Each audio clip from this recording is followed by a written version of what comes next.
The sky was a silver bowl the wind kept tipping, and the grass spilled in waves around our camp. When I woke that morning, frost patterned the felt of our yurt like fish scales. I pressed my breath to a seam, so a clear eye opened in the ice, and watched the world swim. "Up, Saran," Mother called, already lacing the doorway's leather ties. Her voice threaded through the cold like a thin flute. Outside, the herd made its thawing music, snorts, the soft clop of hooves breaking the brittle crust of dawn. My mare, Cook, ticked her ears at me. She had been a difficult horse the spring I named her, sky-colored and stubborn, a wind-tangled creature. We had taught each other patience by failing together. I rubbed her forehead. "Today," I whispered, "no racing, only breath."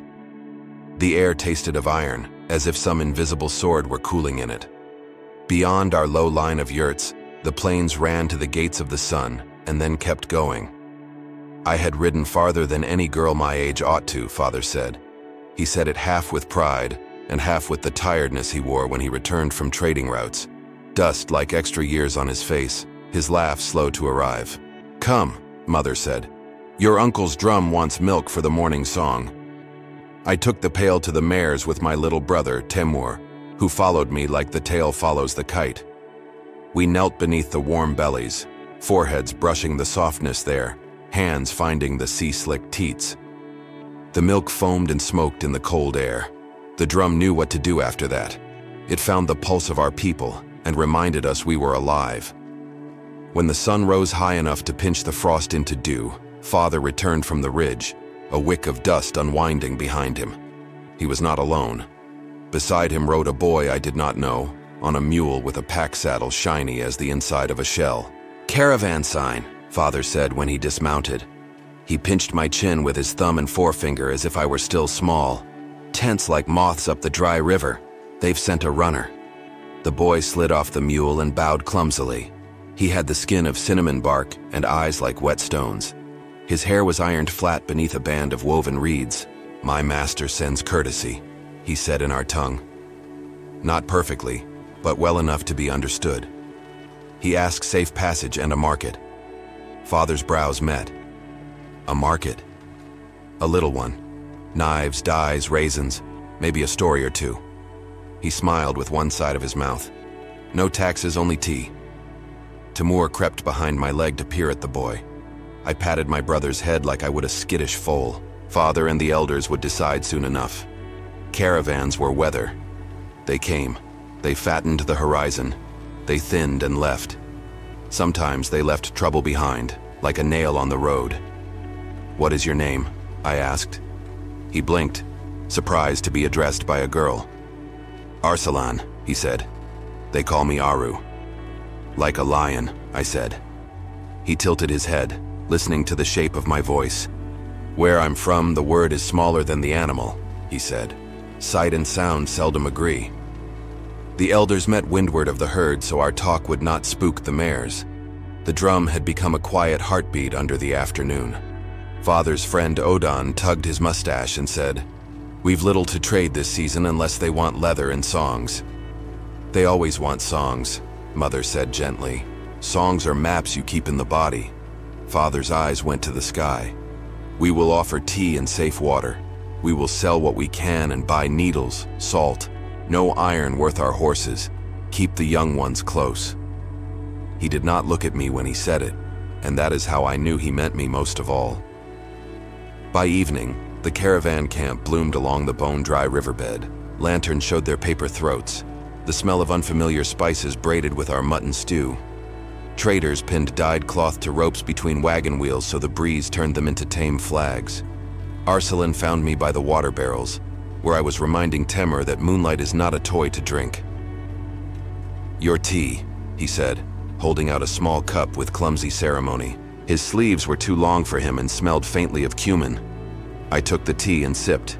It tasted like seed and smoke. "Where do you come from?" I asked.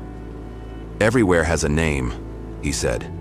"I come from any road that does not know it yet." "That is not an answer." "It is the only answer I have." He looked at Cook, who had followed me and was pretending not to be curious. "She has more manners than some people," She thinks she is a queen, I said, and Cuck flicked her ear as if to agree. A woman from the caravan sang in a language that rhymed with itself like the same blue in different waters.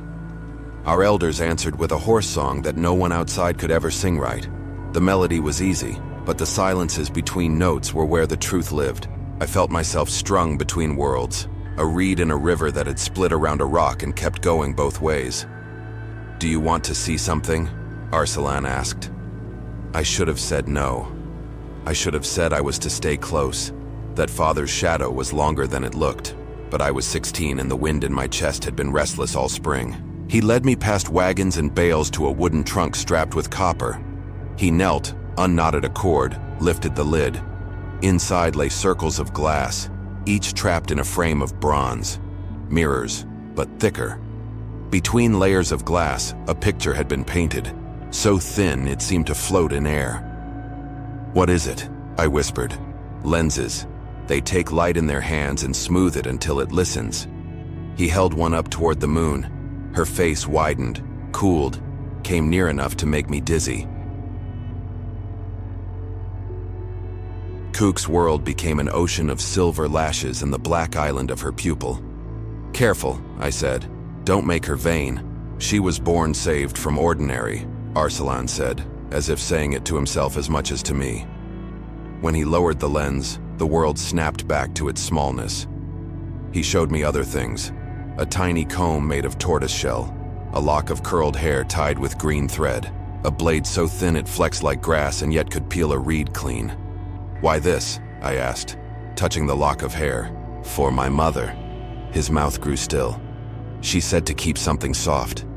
My father taught me to keep something sharp. Between the two, a boy will make a path."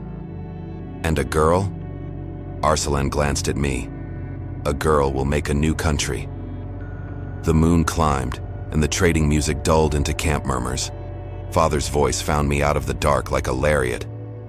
"Saran," he said, not unkindly, not without relief.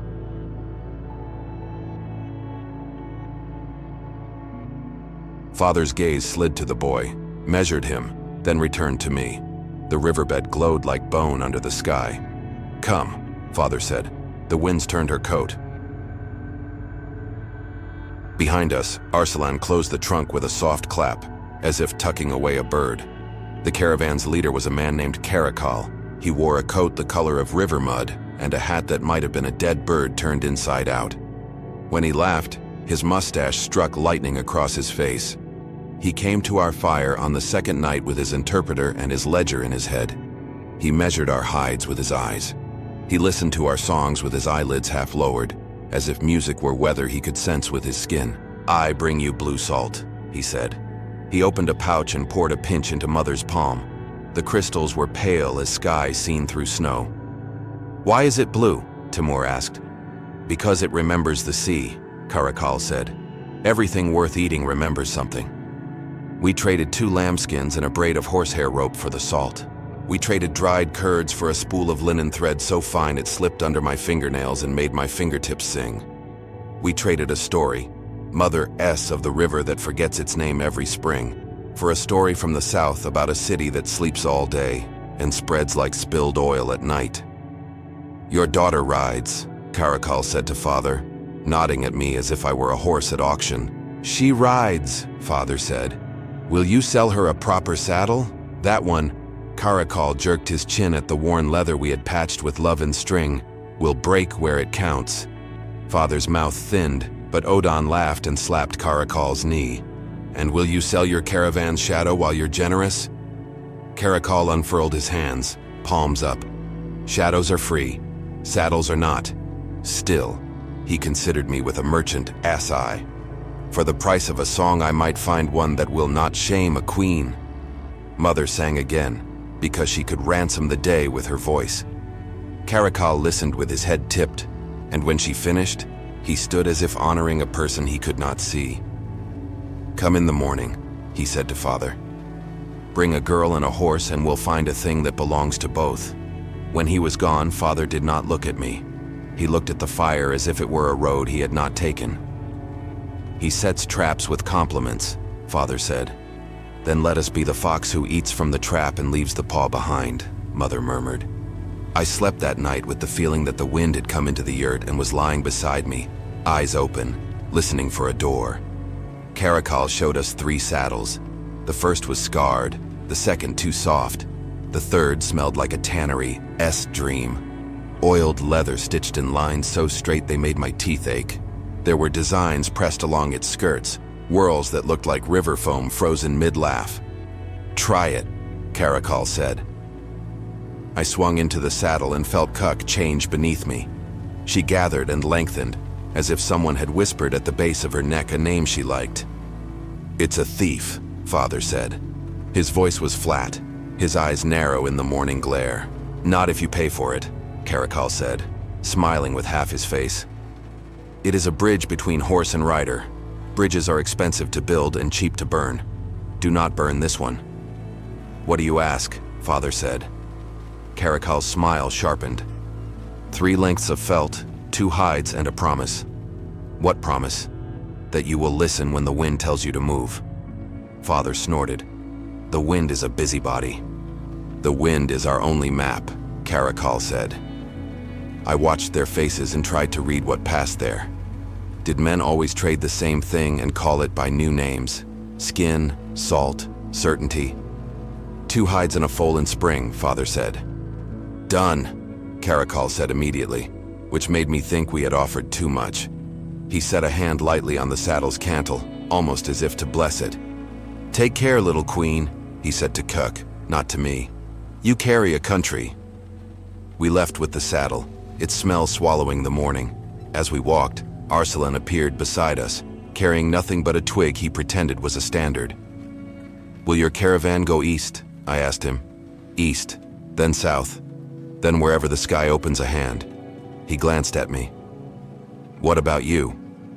We follow grass, I said, and the river's memory, and the storm's tracks, and the bones of our dead. Then we follow the same things, he said softly. He stopped walking and knelt to tie his sandal. I tried not to look at him as if a choice lived in his fingers. He rose and brushed his knees. Tonight we tell stories. Will you come? I am not allowed. He grinned. Then you are expected. Mother once told me the world has 2 ropes, one that pulls and one that smiles and says, you can sit down if you like. The pulling rope is obvious. Horses, hunger, winter, these pull. The smiling rope is more dangerous. It is a cushion offered by someone who wants your weight to be theirs. The stories that night were of the smiling rope. The caravan people told tales of palace courtyards that trap the breeze in their carved stone, of feasts where the table is a ship and the dishes are ports. I imagined such a table and saw myself aboard, my hair tied with ribbon instead of horsehair, my hands clean in a way that could not be washed off. Then I felt the rope at my waist tighten, just a little. I put my hand there and found only air. Arsalan's story was smaller than the others. He spoke of a boy who learned the weight of an hour by watching shadows move across the side of a peddler ES wagon. He learned it so well that one day, when the caravan wished to escape a tax collector, they asked the boy when the shadow would be long enough to reach a certain wheel. The boy answered, and the caravan left exactly at that moment and was not seen. When he finished, he looked at me across the glow of the lanterns. It felt like the wind had wrapped both our throats and tied a knot between them. I went back to the yurt with my belly warm and my mind walking on tightrope wire. Father sat with Odin by the door. Their voices were low, their laughter absent. Scouts saw dust to the west, Odin said. Hunters? Father asked. Wolves, Odin said slowly, but walking on 2 legs. Bandits then. The steppe feeds many hands. Some hands learn to feed on other hands. We move at dawn, Father said. We'll take the zigzag along the dead reeds. Less pretty, more stubborn. Mother's face was a veil that hid and revealed. The caravan, she asked. Let the merchants take their shadows and go, Father said. We'll not be their map. I lay down and watched the fire's last mouth chew the dark. I thought of the blue salt, of the new saddle smelling like rain, of Arsalan's hands turning the lens so the moon trembled and came close enough to name. The smiling rope and the pulling rope tensed in me until I felt carved from both. We broke camp just after the wind stretched. The herd moved reluctantly, like a story we loved but had to leave behind. The caravan too was stirring. Wheels creaked, ropes groaned, merchants shouted familiar words in unfamiliar orders. Father raised his arm, and our line of yurts folded into a rumor of smoke and canvas. I swung up on Cook and took my place along the herd's flank. Timur rode a placid gelding and pretended not to be watching me. We threaded the trail through the dead reeds, a narrow path where the river had once tried to remember itself and failed. The reeds whispered like old women at a wedding, giddy and cruel, and unable to stop talking. By noon, the sky curdled. The wind brought us a scent like iron and wet wool.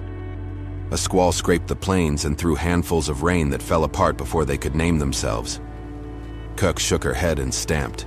Then, on the horizon to the west, dust rose like a city remembering how to stand.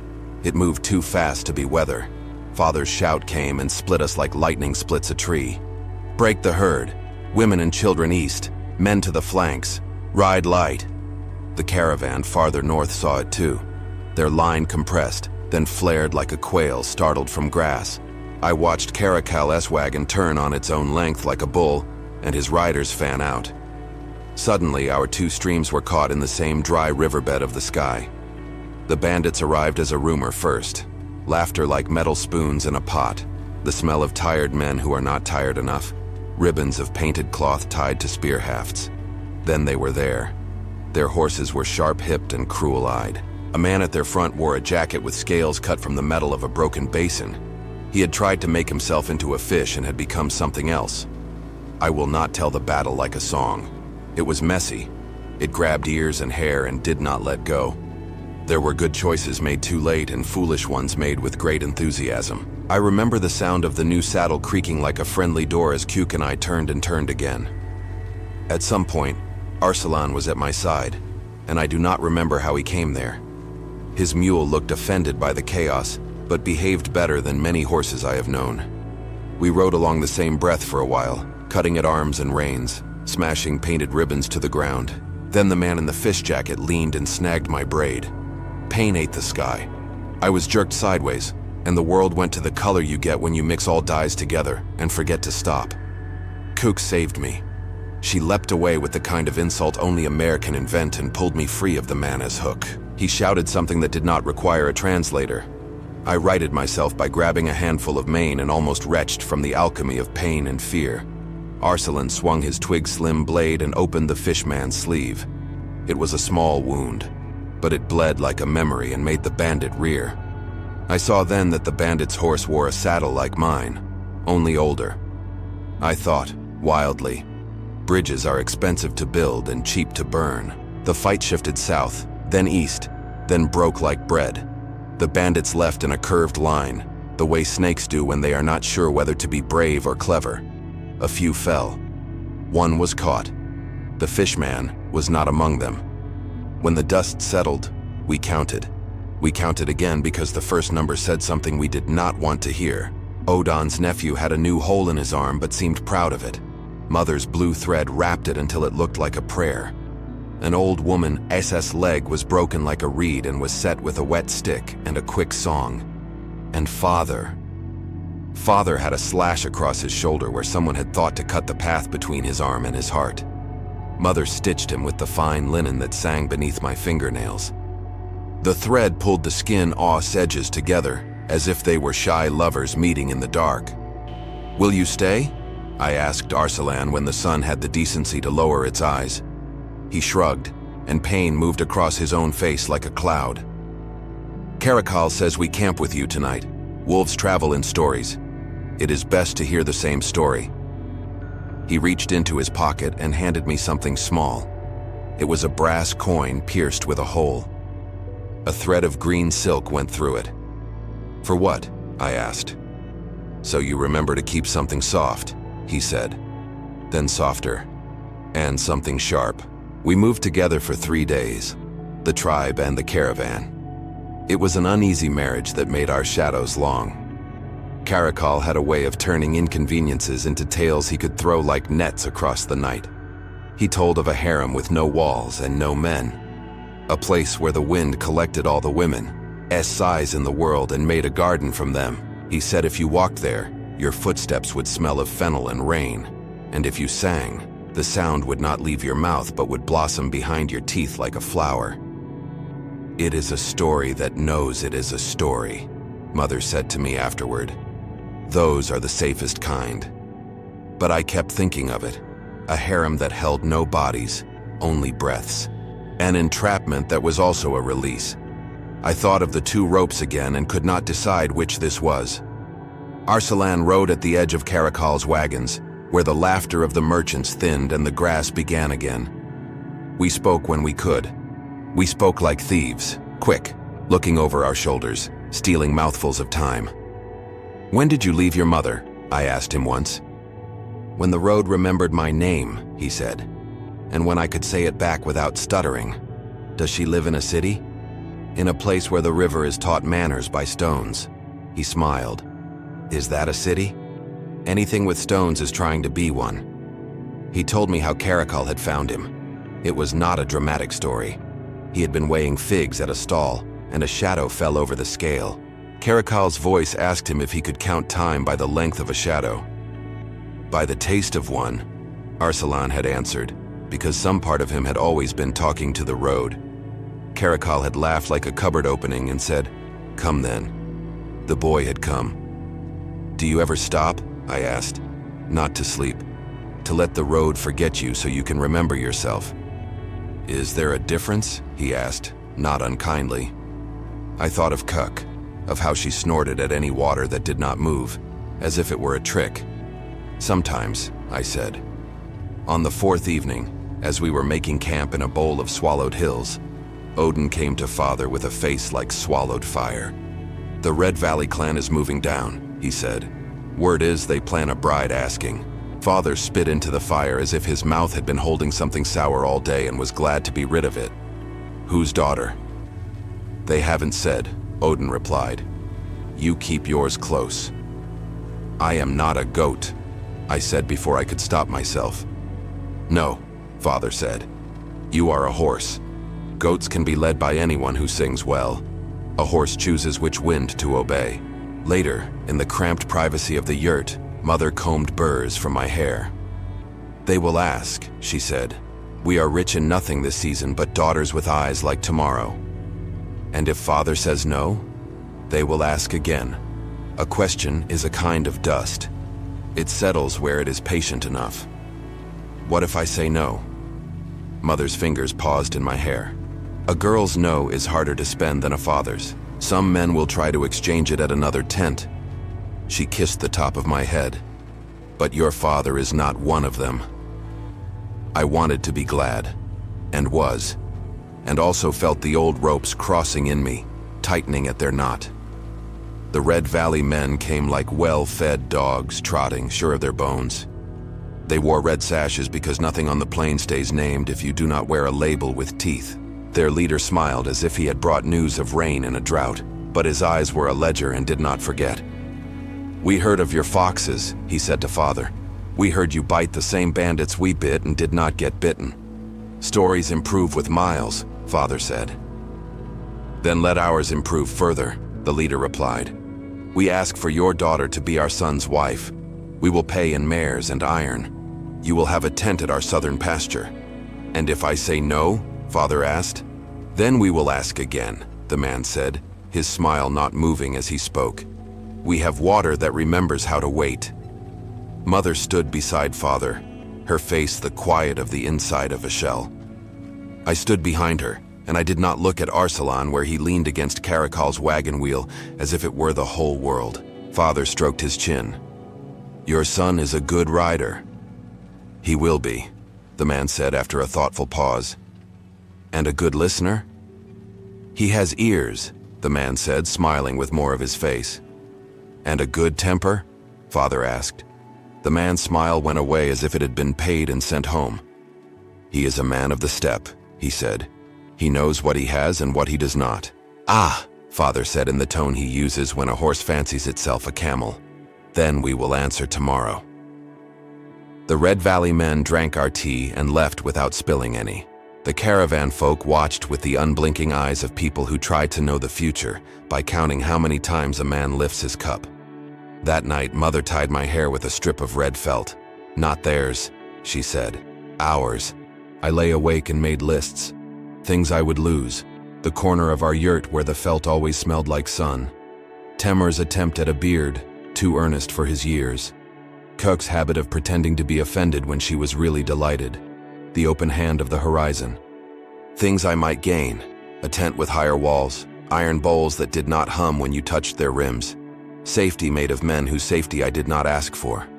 Arsalan's coin lay against my collarbone on its ribbon. I held it until my palm warmed it. I did not sleep. At dawn, Father went to meet the Red Valley men with Odon and 2 of our oldest mares. Karakal asked to walk with him, his ledger eyes friendly as wolves. The caravan had its own interest in where our shadows pointed. I saddled Kuk and rode to the ridge above the camp. The plain was a rug someone had smoothed with a careful palm. Clouds made solemn faces at their reflections in invisible lakes. Arsalan came up the slope on foot, his mule swishing flies below and behind as if to say, "We are not all in a rush here." "You will go?" he asked. "Where?" I said, because saying is sometimes the same as choosing and sometimes the opposite. "With them," he said. "Or with us." He only smiled after saying it as if to lift the weight of the thing he had placed in my lap. "I did not know I had been asked," I said, my voice thin with fierceness. "You are always asked," he said. "Only some people are polite enough to use words." Below, I saw Father and the Red Valley men sit on their heels and talk. Men, when they talk like that, look like they are building a yurt out of silence and glances. What if I went alone? I asked the sky. What if I followed the wind until it turned and asked me where I thought I was going? "The wind loves questions it can answer only by touching your face," Arsalan said. Kuk nosed my knee and snorted, which I took as the universe clearing its throat. Then the bandits came back. I felt them before I saw them, the way the reeds held their breath, the way birds agreed suddenly to be elsewhere. A dust line on the western lip of the plain, then 2, then 3. The fishman's jacket brighter now, as if he had polished his scales with someone else's oil. I flicked the rein. Kuk understood and lifted me. We were all motion, and no sensible plan. Below, Father tried to pull the conversation back into something that could be defended, but the bandits require no courtesy to make their point. They rode for the caravan wagons first, because greed knows the shape of wood and painted chests. But they knew also that tribes carry wealth in the walking of their animals and the breathing of their daughters. They split like a bow unstrung and came at both. I do not know if the Red Valley men came to fight for me, or for the idea of me that had not yet been refused. I do know they fought as if the story of themselves depended on it, which is to say, well, the battle was less a battle this time, and more a chase. We were faster because we had chosen to be. The bandits were slower because they did not remember how to want the same thing at the same time. A wagon wheel broke with the sound of a jaw. Karakal cursed beautifully in 7 tongues. Mother's linen thread found another use on a torn rein. The fishman reached me once more, and I reached back. I do not remember learning to use a knife like that. I do not remember deciding to. I do not remember the sound a man makes when he recognizes the end of his own story in someone else's hand. I only remember that afterward, my hands shook as if the wind had climbed into them to hide. When it was over, the plane returned to being a polite guest. It held the bodies as if sorry to be so hard. Father sat with his head down until I thought he was counting the ants. Then he stood and became a man again. The Red Valley leader spat and wiped his mouth with the back of his hand. He looked at me. He looked at Father. He looked at Karakal's wagons and at the sun that had decided to go on performing its duties. "Keep your daughter," he said to Father, not unkindly. "We have a new hole in our story and will spend our thread on that." He nodded to me as if I had correctly diagnosed an illness. "Choose your wind, girl." He and his men rode away, not fast, because speed is a confession. That evening, the caravan made a small feast with things that did not belong on our side of the world. Sticky rice sweet as a secret, dried apricots the color of sunburn, a sauce that smelled like a promise and made Timur's eyes water. Karakal lifted his cup. "To bridges," he said, "and to those who cross them without burning their feet." Father lifted his cup. "To the wind," he said. "May she learn some manners." Mother drank, but said nothing. Her smile was a thin coin. After the feast, Karakal came to our fire and sat on his heels the way men do when they wish to speak as fathers, and not as merchants. "I have watched your daughter ride," he said. "She does not sit on the horse. She sits in the air above it and persuades the space between to help her. This is rare. I would hire her." Mother blinked. Father's mouth opened and then found it could close. "Hire?" he said. "She rides ahead and behind," Karakal said. "She reads the ground the way women read other women's faces. She sees water when it is only a rumor. I will pay in iron and salt. I will teach her to wait time. She may leave when she wishes." "She is 16, Father said. "She has not finished being my daughter." "Let her finish while going somewhere," Karakal said. All night, our yurt was a bowl that caught silence. No one spoke because all words would turn the scales the wrong way. I lay with my eyes open and counted the breaths I would miss. Temur's sputtering laughter when he discovered a new way to fall off a pony. Mother's throat tightening when she sang that one stanza about the river being a woman with a mirror. Father's old man sigh when the day confessed to having been long. The brass coin lay against my skin. Sometimes it felt heavy as a horseshoe. Sometimes it was a leaf. I thought of the 2 ropes. One pulled me into a tent with red sashes and iron bowls. One smiled from a wagon's shadow and said, "Sit, let your weight be ours." The 3rd rope, the one no one warns you about, was the one you make yourself. At dawn, I told Father I would go. He looked at me for a long time as if straws were numbers and he could count the whole mat if he only did not blink. Then he nodded. He did not ask why, because he is the kind of man who knows that why is a bird you frighten by throwing stones at it. Mother tied my hair in 2 braids and laced a star of blue thread at the back of my neck. "For remembering how the sky looks when it is near," she said. She placed her palm between my shoulder blades and pressed lightly, as if aligning a map with a compass. Timur did not cry because he had been a man since the battle as far as his lungs were concerned. He pressed a crude carved horse into my hand. Its legs were uneven. It looked ready to run and also ready to fall over. "So you do not forget left and right," he said. I did not look back when I mounted Cook. I have learned that looking back is a kind of tying, and ties must be chosen, not received like gifts. We left in a line that pretended to be a river. Karakal called out orders like weather. Arsalan rode near the front, pretending not to, pretending to be only a boy with a twig and a scale in his head. For the first hour, nothing changed but the light. The grass made its coin sound. The sky went on being unfairly large. Then my body realized that I had done the thing I had only talked to in my head, and it became suddenly light. I felt like a rope whose knot had been untied by a magician with kind hands. Karakal showed me the gestures the caravan used to speak to itself at distance. A raised arm to say, "Stop," both low to say, "Drink," a hand circling the head to say, "Wind is stupid," fingers spread and fluttering at shoulder height to say, "Ducks, we may eat tonight." He taught me how to look at a line of hills and read where water would go if it got confused.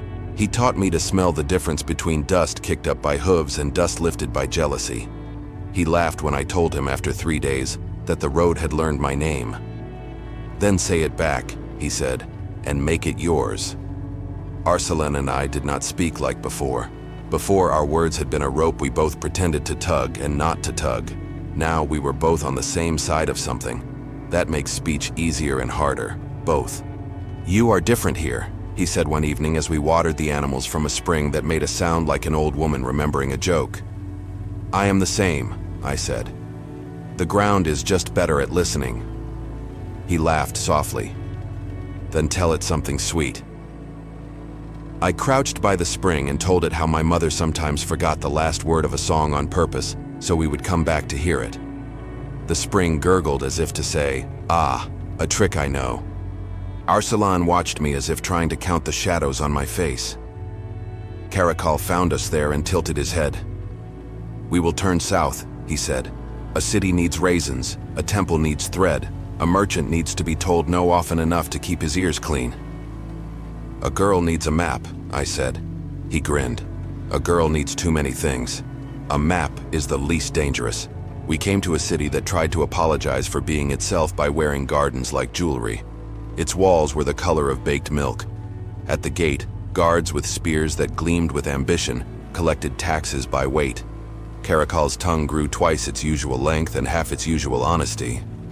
We entered because a door is a rude thing to ignore when it opens for you.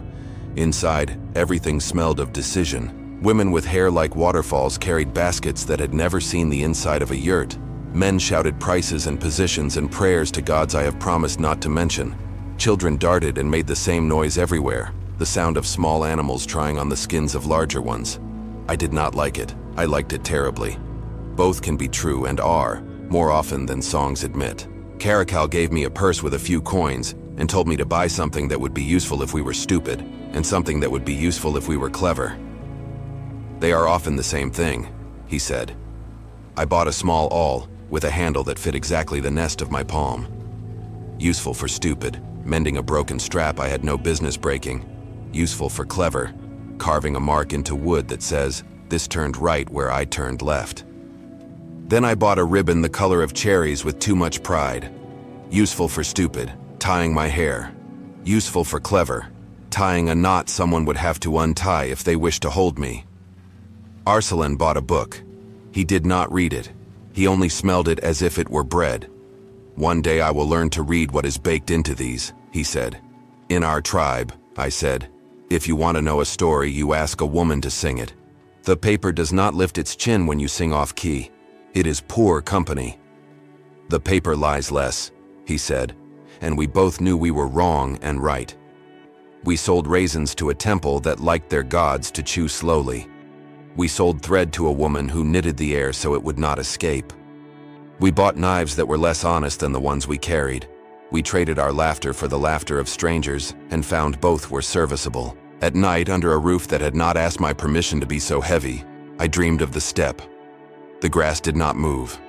I woke with a weight on my chest that was not fear, not joy, not sorrow.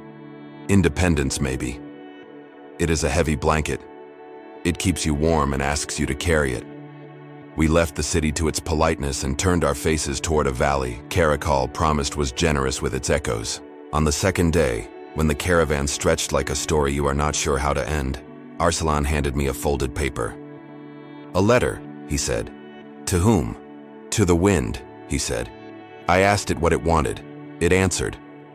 I unfolded the paper. Words walked across it in a script that looked like a flock of birds deciding. I could not read them. Arsalan did not laugh. It says, he translated, that it is not a god, though men treat it like one. It says it envies cows, which have the decency to choose a direction and chew in it. It says it loves you. It says it loves everyone, but it loves you on purpose.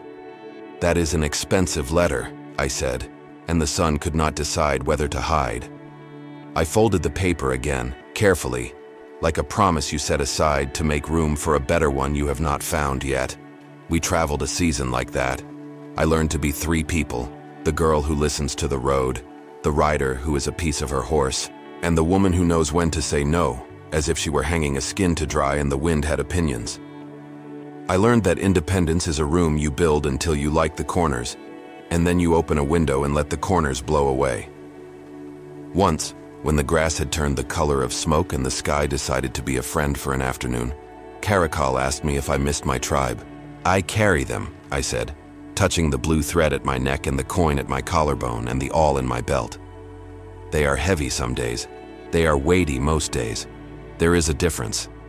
And the boy? He asked, eyes smiling without moving. Which boy? I said, and both of us were rude enough to pretend we didn't know. Arsalan and I did not make promises the way city people do, with words and witnesses, and a knife held to a goat's throat by courtesy. We made them by sharing water, by pointing out the same star from different sides of a wagon, by waking at the same time from different dreams. A soft romance is still a rope, but it is one you lay on the ground between you and step over together when you are both ready to see if you trip. One night, when the moon was thin and the wind had run out of new ideas, Arsalan looked at me for so long that I thought he had forgotten to blink. "When you leave," he said, "I have not said I will." "You will," he said gently. "You are a horse. Horses love circles until they see a straight line. Then they love lines." I felt the knot in me ease, just a little. "And you?" "I am a boy who weighs shadows," he said. "Even shadows run if you follow them too far. I will stop where the road learns another name." "Then we will not end," I said. "No," he said. "We will pause." When I returned to my tribe, it was not because the caravan had finished being itself. It was because the wind tilted its head, and I saw in that tilt the line of our old river, the one that forgets its name and remembers it again every spring. I felt a small thread tug, not the smiling rope and not the pulling rope. My rope. Caracal did not look surprised. He pressed a saddlebag into my hands. Inside were things that weighed the kind of weight that speaks softly: needles, a tin of blue salt, a lens wrapped like an egg. "For your mother," he said, "so she can teach the river to see itself." "For my father?" I asked. Caracal's smile flickered. "For your father, my respect." He glanced at the horizon. "It is harder to carry, but it lasts." Arsalan gave me nothing. He stood with his hands in the pockets of a coat he would outgrow in 2 summers, and watched me with the patience of a scale waiting for a weight. I touched the coin at my throat. "I will write to the wind," I said. "It will answer," he said. We did not kiss. That is not the kind of story this is. We did something more dangerous. We looked at each other until our faces changed a little, as if the wind had practiced on them. The tribe received me as if I had gone to fetch something we had lost, and returned with it in my mouth like a good dog. Father held me as if I were a question he had been waiting to ask himself. Mother sang a line she had saved for this day. Timur measured my height against the doorpole and declared me a tree. I told them of the city with soft teeth and the harem of the wind and the book that smelled like bread. I showed them the lens. Father peered through it at the full SI and swore softly in a language I had not heard since I was small. Mother held the blue salt and did not put it down until the moon climbed over the yurt and said, "Sleep." Cuck pretended she had not missed me, and then stood so close I could feel her breath on my shoulder. Horses forgive us too easily. We are spoiled by it. That winter the snow came as if it had been planning a surprise party for years. We built our fires higher and our stories longer. The bandits did not come. The Red Valley men sent word that their hole had been mended with a sun. Caracal's caravan left tracks in the far south as if writing a letter to a lover who lived in roots instead of leaves. I rode. I taught Timur to read the ground the way women read other women's faces. I learned to listen better to the elders' silence and the foal's impatience. I tied my hair with the red ribbon on days when I needed to remember that a knot is a door if you have an awl. When spring found its name, I rode west to the ridge where I had first counted the caravan lanterns like seeds.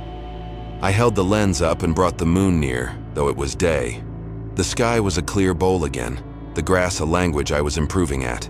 I wrote to the wind in my head and said, "I am not done being a daughter, or a rider, or a woman who says no like she is hanging skins to dry. I am not done with bridges or coins with holes or boys who wait time.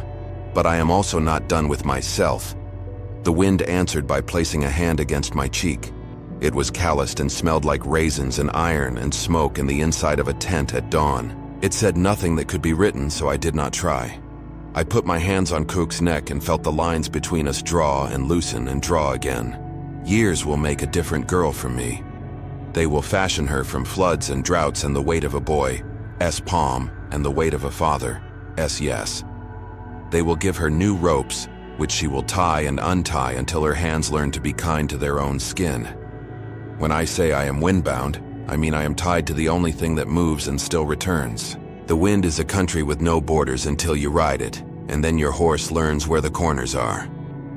If you meet a caravan with a boy who smells books like bread, tell him the river remembered its name early this year.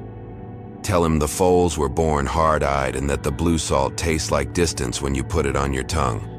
Tell him I have a new saddle that creaks like a friendly door. Tell him I have not burned any bridges, only crossed them when the boards rang right beneath my feet.